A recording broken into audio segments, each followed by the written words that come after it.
Shatamanam Bhavati serial episode 1278 24th May 2025 ఏం జరిగిందో చూద్దాం.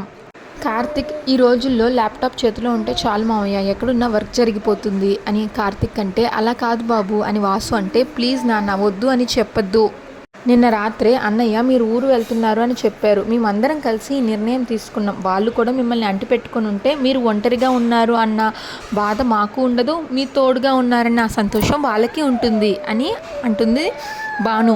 దానికి వాసు, నేను ఎక్కడికో వెళ్ళట్లేదు కదమ్మా, మన సొంతూరు దోసపాడుకే, అక్కడ ఊరు వాళ్ళందరూ ఉంటారు, ఇంకా నేను ఒంటరిగా ఎందుకుంటాను. దానికి భాను, ఊరి వాళ్ళందరూ ఉన్నారు అన్న ధైర్యం వేరు, మీరు మన వాళ్ళతో ఉన్నారు అన్న భరోసా వేరు నాన్న, రెండింటికి చాలా తేడా ఉంది. వాళ్ళు మిమ్మల్ని వచ్చి పలకరిస్తారు, వీళ్ళు మిమ్మల్ని కంటికి రెప్పలా చూసుకుంటారు, అందుకే నిర్ణయం తీసుకున్నాం అని భాను అంటే, ఊర్మిళ అన్నయ్య, ఈ వయసులో పిల్లలు మన దగ్గర ఉంటేనే మనకి ఆనందం, వాళ్ళు దూరంగా ఉంటే వాళ్ళు ఎలా ఉన్నారు అని బెంగ ఉంటుంది, వాళ్ళు వస్తా అంటున్నారు కదా రానివ్వండి అంటుంది ఊర్మిళ. మనోహర్, భాను ఏం చేసినా ఆలోచించే చేస్తుందిరా, కాదనకు అంటాడు. పార్దు కూడా, నాన్న అనుకోని కొన్ని కారణాల వల్ల నేను చాలా కాలం ఇంటికి దూరంగా ఉన్నాను, కానీ ఇప్పుడు మాత్రం మిమ్మల్ని వదిలి ఒక్క క్షణం కూడా ఉండను, నేను కూడా వస్తాను నాన్న, కాదనకండి ప్లీజ్ అంటే, చాందిని మావయ్య కాదనడానికి ఏం లేదు, మనం కూడా ఊరు వెళ్తున్నాం అని అంటుంది. వాళ్ళు ఎవరైనా వస్తే కడతారు, లేదంటే మేనేజ్మెంట్ కి నేను అంటుంది. ఏమాను అంతే కదా, తనకి మనందరం ఇష్టమే అత్తయ్య. ఇంకా హాస్పిటల్లో రాదని అక్కడ హాస్పిటల్ హాల్లోనే బెడ్ మీద ఉంచుతారు. డాక్టర్ వచ్చి చూసి చేతిని పట్టుకొని చూస్తుంది, రాధ చేతిని పట్టుకొని, నర్స్ పరిస్థితి చాలా క్రిటికల్గా ఉంది, తిని ఇక్కడే వదిలేశారేంటి అంటే, ఎవరో ఆటో డ్రైవర్ వచ్చి ఇక్కడ జాయిన్ పెట్టి వెళ్ళిపోయాడు అని చెప్తారు, అందుకే ఏం చేయాలో అర్థం కాక ఇక్కడ ఉంచాను అని నర్స్ అంటుంది. అప్పుడు డాక్టర్ చూడు, తన వాళ్ళెవరో మనం తర్వాత తెలుసుకుందాం, ముందు అమ్మాయిని అర్జెంటుగా ఐసీయూకి షిఫ్ట్ చేయండి, పరిస్థితి క్రిటికల్గా ఉందని చెప్తున్నా కదా అని అంటుంది. అప్పుడు నర్స్, ఓకే మేడం, కానీ ఎవరు రాకపోతే ట్రీట్మెంట్కి బిల్ ఎవరు కడతారు అని అడుగుతుంది. తనకి స్పృహ వచ్చాక తన వాళ్ళకి కబురు పెడదాం, కానీ చూడండి మనం వైద్యం కోసం డబ్బులు తీసుకుంటాం, నేను కాదనను, కానీ డబ్బుల కోసం వైద్యం చేయకూడదు. ఒక మనిషి మన కళ్ళ ముందే ప్రాణాపాయ స్థితిలో ఉన్నప్పుడు మనం డబ్బుల కోసం చూడకూడదు. ఇంకా డబ్బుల సంగతి అంటావా, వాళ్ళు ఎవరైనా వస్తే కడతారు, లేదంటే నేను మేనేజ్మెంట్కి సమాధానం చెప్పుకుంటాను అంటుంది డాక్టర్. ఇంకా ఊర్మిళ మనోహర్ పాపతో ఆడుకుంటుంటే, నీలిమ వాళ్ళు లగేజీలు తీసుకొని వచ్చి వెళ్ళొస్తామండి అని అంటారు. నీలిమ ఎక్కడికి వెళ్తున్నావు అని ఊర్మిళ అడిగితే, శారద అదేంటండి అందరూ కొత్తగా అడుగుతున్నారు, మేము ఇక్కడ ఉండడం మంచిది కాదు అని, అదే ఎవరింట్లో వాళ్ళు ఉంటే మంచిది అని భాను చెప్పింది, మేము మాత్రం ఇక్కడ ఎంతకాలం అని ఉంటాం, అందుకే నా కూతురుతో నేను మా ఇంటికి వెళ్ళిపోతున్నాను అంటుంది శారద. మా ఇంట్లో మేము ఉంటామండి అని శారద అంటే, దానికి మనోహర్, ఇన్ని రోజులు అందరం ఒకే ఇంట్లో ఉన్నాం కదా, ఇప్పుడు మీ ఇల్లు మా ఇల్లు అని వేరు చేసి మాట్లాడుతున్నారేంటి అని అడుగుతాడు. భాను, మావయ్య నేనే చెప్పాను, తనకి పెళ్ళయింది, భర్త అపార్థం చేసుకుని వదిలేశాడని మీ అందరూ నాకు చెప్పారు. భాను, ఆడపిల్ల మీద భర్తకి అనుమానం ఎప్పుడు వస్తుంది, తనకి ఇంకెవరైనా దగ్గరగా ఉన్నారు అని తెలిస్తేనే కదా, ఆయనకి నీలిమకి మంచి స్నేహం ఉందని మనందరికీ తెలుసు, కానీ తన భర్తకి అది అర్థం చేసుకోరు కదా, అందుకే నీలిమ తనుంటేనే తన భర్తకి దగ్గర అవుతుందని నేనే చెప్పాను అని అంటుంది భాను. అప్పుడు స్నేహ, విన్నారు కదా అంకుల్, ఆవిడ చాలా క్లారిటీగానే ఉన్నారు, అందుకే మేము వెళ్ళాలి అని నిర్ణయించుకున్నాం అని అంటే, ఊర్మిళ అది కాదు భాను, తను ఇప్పటికిప్పుడు అంటే ఎక్కడికి వెళ్ళగలదు అని ఊర్మిళ అంటే, భాను అదేంటత్తయ్య అలా మాట్లాడుతున్నారు, నీలిమ ఏమి పేదరికం నుంచి రాలేదు కదా, తనకి ఇల్లుంది, బోల్డ్ ఆస్తులున్నాయి, అవన్నీ తను చూసుకోగలదు, పైగా ఇంట్లో తనేమి ఇప్పుడు ఒక్కతే ఉండట్లేదు, తనకి తోడుగా ఇద్దరు ఉన్నారు, వాళ్ళ ముగ్గురు అక్కడే ఉంటే ఏదన్నా అవసరమైతే నేను అప్పుడప్పుడు వెళ్ళి వస్తూ ఉంటాను అని భాను అంటుంది. తన భర్త కూడా ఆలోచించి తనకి దగ్గర అవుతాడు, అందుకే నేను పంపిస్తున్నాను అని భాను చెప్తుంది. ఒక కార్తిక్ వచ్చి, మీరెక్కడికి వెళ్ళక్కర్లేదు ఇక్కడే ఉండండి అని అంటాడు. అప్పుడు శారద, అదేంటి బాబు, మేము ఇక్కడ ఉండకూడదని మీ భార్య అంటున్నారు, ఇక్కడే ఉండమని నువ్వు అంటున్నావు, మేము ఎవరి మాట వినాలి అని శారద అంటే, కార్తిక్ నేను చెప్పాను కదా, నా మాట నా భార్య ఎప్పుడు కాదనదు, మీరు ఎక్కడికి వెళ్ళక్కర్లేదు అని అంటాడు కార్తిక్. అప్పుడు భాను, నేను కోపంతో వెళ్ళట్లేదు, వాళ్ళ ఇంట్లో నుంచి వెళ్ళిపోవాలి అని కోరుకోవట్లేదు కూడా, నేను నీలిమ భవిష్యత్తు గురించి ఆలోచించి నిర్ణయం తీసుకున్నాను.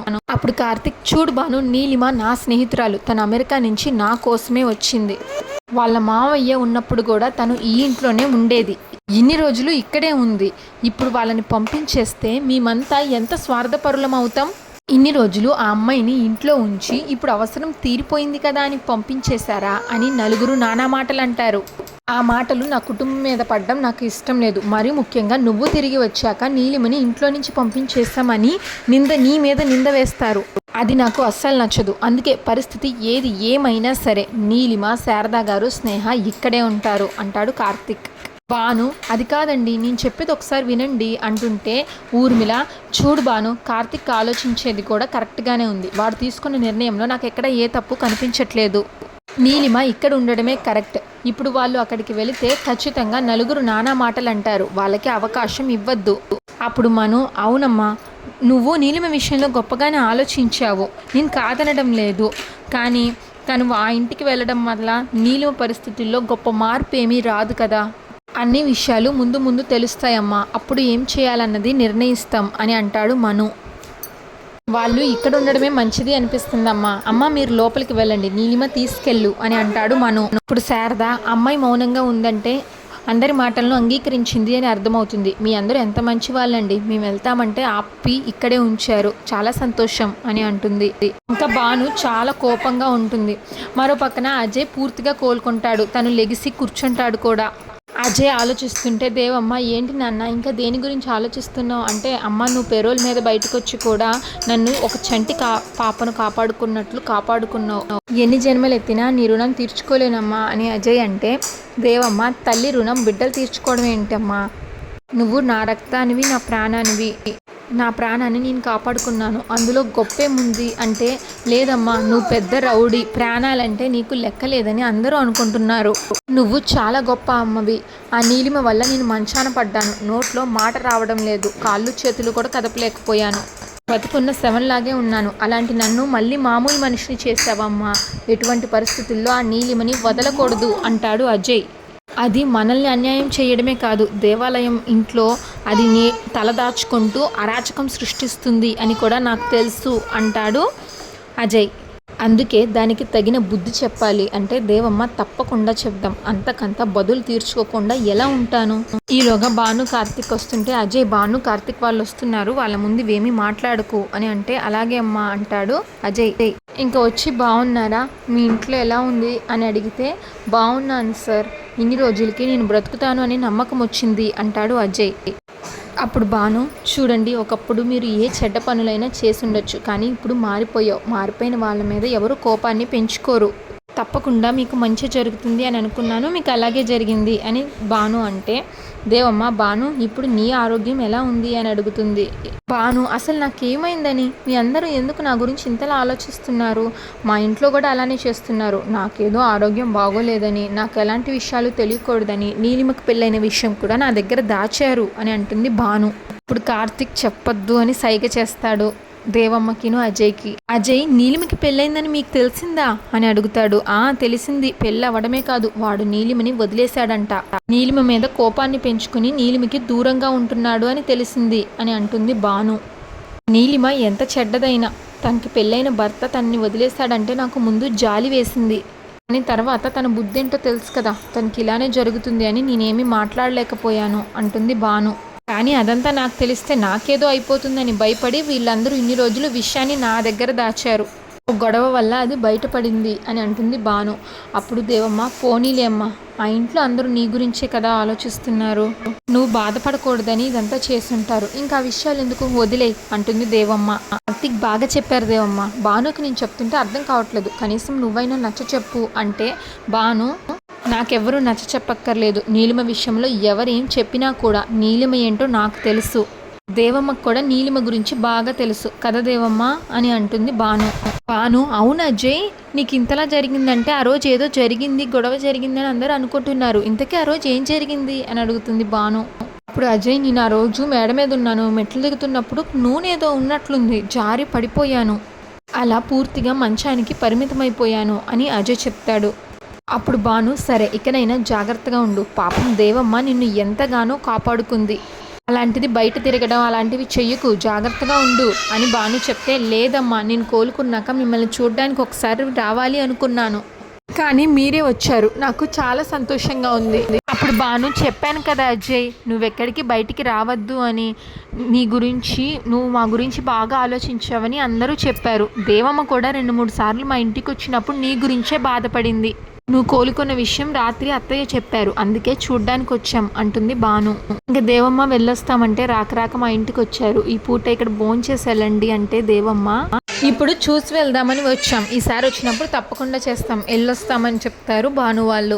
అజయ్ దేవమ్మ అజయ్ కూడా అలాగే అక్క అంటే ఇంకా వెళ్తారు భాను వాళ్ళు. అజయ్ ఏమో చూడమ్మా, నీలిమకి కార్తిక్కి పెళ్ళైందని తెలిస్తే బాణమ్మ తట్టుకోలేదని ఎవరూ చెప్పలేదు, అందరూ బాణమ్మ గురించి ఆలోచిస్తున్నారు, కానీ నీలిమ మాత్రం ఇది అవకాశంగా తీసుకుని ఆ ఇంట్లోనే ఉండిపోతుంది. కార్తిక్ నా భర్త అని ఏదో ఒక రోజు భానుకి చెప్పి మళ్ళీ కుట్రంట్రాలు చేస్తుంది అంటాడు అజయ్. దేవమ్మ అలా జరగనివ్వను, నా కొడుకుని ఇన్నాళ్ళు మంచానికి పరిమితం చేసింది, మనల్ని అభిమానించే వాళ్ళ ఇంట్లో అది ఏదైనా ద్రోహం తలపెడుతుంది అని నాకు అనుమానం, తొందరలోనే నీలిమ జీవితం ఆగమాగమవుతుంది అని అంటే దేవమ్మ అజయ్ దానికి తొందరగా చంపేస్తే వెంటనే నొప్పి తెలియకుండా ప్రాణం పోతుంది, దానికి అలా జరగకూడదు, ఈ బతుకు ఎందుకు బతుకుతున్నానా అని అది అనుకునేలాగా దానికి ట్రీట్మెంట్ ఉండాలి అని అంటాడు అజయ్. దేవమ్మ ఆ పని తొందరలోనే జరుగుతుంది, నేనేం చేస్తానో దాని ఊహకు కూడా అందదు అని అంటుంది. ఇంకా హాస్పిటల్లో రాధకి స్పృహ వస్తుంది, తను ఆక్సిజన్ మాస్క్ తీస్తుంటే డాక్టర్ వచ్చి వద్దమ్మా నువ్వు అది తీయకూడదు, నువ్వు బ్రీత్ అందక ఇబ్బంది పడుతున్నావు, దాన్ని అలాగే ఉంచు అని డాక్టర్ అంటుంది. నేనెక్కడున్నాను డాక్టర్ అంటే హైదరాబాద్లో ఒక హాస్పిటల్లో ఉన్నావు, నిన్ను ఒక ఆటో డ్రైవర్ తీసుకొచ్చి ఇక్కడ వదిలేశాడంట అంటుంది డాక్టర్. నీ పరిస్థితి చూసి నేనే ట్రీట్మెంట్ చేశాను అంటుంది డాక్టర్. నువ్వు ఎవరో ఏంటో డీటెయిల్స్ చెప్పమ్మా, మీ వాళ్ళకి నేను కబురు పెడతాను అని డాక్టర్ అంటుంది. దానికి రాధ నా వాళ్ళు అంటూ నాకు ఎవరూ లేరు, కానీ నేను ఒకరిని కలవాలి, దయచేసి వాళ్ళని పిలిపిస్తారా అని అంటుంది రాధ. వాళ్ళెవరో చెప్పమ్మా, తప్పకుండా పిలిపిస్తాను అంటే ఊర్మిళాదేవి గారు అంటుంది రాధ. డాక్టర్ కేవలం ఊర్మిళ గారు అని చెప్తే ఎలా తెలుస్తుంది, ఫోన్ నెంబర్ కానీ డీటెయిల్స్ కానీ ఏమైనా చెప్తే తెలుసుకోగలుగుతాం అంటుంది డాక్టర్. అప్పుడు రాధ ఊర్మిళాదేవి గారు సిటీలో ఆవిడ పెద్ద బిజినెస్ ఉమెన్ అంట, చాలా పెద్ద వ్యక్తి అని అన్నారు, మీకు తెలిసే ఉంటుంది కదా, అంతకు మించి నా దగ్గర ఏ ఆధారం లేదు అంటుంది రాధ. కానీ ఆ పేరుతో ఎలా తెలుసుకోవాలి అని డాక్టర్ అంటే nurse doctor lady business women Urmila Devi గారు అయి ఉంటారు, ఈ సిటీలో ఆవిడకి చాలా పెద్ద పేరు ఉంది కదా, ఆవిడ ఫోన్ నెంబర్ తెలుసుకోవడం పెద్ద కష్టమేమీ కాదు, మీరు చెప్తుంది ఆవిడ గురించేనా అంటే అవును అని తలుపుతుంది రాధ.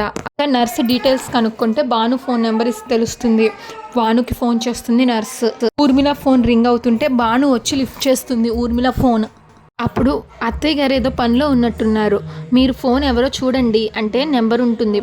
అప్పుడు కార్తిక్ ఫోన్లీ నెంబర్ వస్తుంది, ఈ మధ్య అన్నోన్ నెంబర్స్తో న్యూసెన్స్ కాల్స్ ఎక్కువైపోతున్నాయి అని అక్కడ పెట్టేస్తాడు. అప్పుడు భాను లేదండి, ఏదైనా అర్జెంట్ కాల్ అయితే వాళ్ళు ఇబ్బంది పడతారు కదా అని అంటుంది భాను. కార్తిక్ ఏమో ఇబ్బంది ఎందుకు అవుతుంది, మనకు తెలిసిన వాళ్ళైతే అమ్మ ఫోన్లో ఆ పేరు ఫీడ్ అయి ఉంటుంది కదా, ఏం అవసరం లేదులే అని చెప్పి ఫోన్ అక్కడ పెట్టేసి వెళ్ళిపోతాడు. అని భాను మాత్రం ఫోన్ రింగ్ అవుతుంటే ఉండబట్టలేక ఫోన్ తీసుకొని లిఫ్ట్ చేస్తుంది. ఇంతసేపు వెంటనే ఫోన్ చేస్తున్నారంటే ఖచ్చితంగా ఇదేదో ఇంపార్టెంట్ కాల్ అండి అని ఫోన్ లిఫ్ట్ చేస్తుంది. ఊర్మిళాదేవి గారు అండి అంటే అత్తయ్య లోపల ఉన్నారండి, నేను ఆవిడ కోడల్ని మాట్లాడుతున్నా, మీరెవరు అంటే నేను సిటీ హాస్పిటల్ నుంచి మాట్లాడుతున్నానండి, ఇక్కడ ఒకళ్ళు ఊర్మిళాదేవి గారి గురించి అడిగారు, ఒకసారి ఆ ఫోటో మీకు వాట్సాప్లో పంపిస్తాను అని రాధ ఫోటో వాట్సాప్లో పంపిస్తుంది నర్స్. చూసి భాను ఒక్కసారిగా షాక్ అవుతుంది. భాను అంటాడు కార్తిక్, తను భాను కాదు రాదండి అంటుంది భాను. ఈవిడ మీ హాస్పిటల్లో ఉన్నారా అని భాను కంగారు పడుతూ అడిగితే అవునండి, తన పరిస్థితి మా డాక్టర్ గారు చెప్తారు అని డాక్టర్కి ఇస్తుంది ఫోన్. తన పరిస్థితి చాలా క్రిటికల్ అని చెప్పి డాక్టర్ భానుకి ఎక్స్ప్లెయిన్ చేస్తుంది. సీరియస్గా ఉంది, తొందరగా రండి అంటే వెంటనే వచ్చేస్తున్నాం, మీరు తన్ని జాగ్రత్తగా చూసుకోండి అని చెప్తుంది భాను. భాను మురారి గారు అని అరుస్తుంది. అంతటితో ఎపిసోడ్ పూర్తవుతుంది. నెక్స్ట్ ఎపిసోడ్ ప్రోమోలో రాధని మురారి కలుస్తాడు. మురారి, సత్య, భాను అందరు అక్కడే ఉంటారు. రాధ ఇలా అంటుంది, నా చివరి చూపు నా మురారిని చూస్తూ తన రూపాన్ని నా కళ్ళల్లో బంధించుకొని కళ్ళు మూయాలి అని అనుకున్నాను, కోరిక ఎక్కడ నెరవేరదు అని ఎంతో భయపడ్డాను, ఈ జన్మకి ఈ ఆనందం చాలు అంటూ బ్లడ్ వామిటింగ్స్ చేసుకొని రాధ చనిపోతుంది. ఇక డాక్టర్ వచ్చి ఐఎమ్ సారీ అండి, షీఈ్ నో మోర్ అని చెప్తుంది. ఇంకా మురారి రాధను పట్టుకొని ఏడుస్తానే ఉంటాడు. సత్య, భాను ఏమో షాక్ అవుతారు. అంతటితో శతమానం భవతి సీరియల్ ఈరోజు ఎపిసోడ్ పూర్తవుతుంది. Shatamanam Bhavati serial regular episode కోసం మా ఛానల్ని సబ్స్క్రైబ్ చేసుకోండి. ఈ ఎపిసోడ్ పైన మీ అభిప్రాయాన్ని తప్పకుండా కామెంట్ చేయండి. Thanks for watching.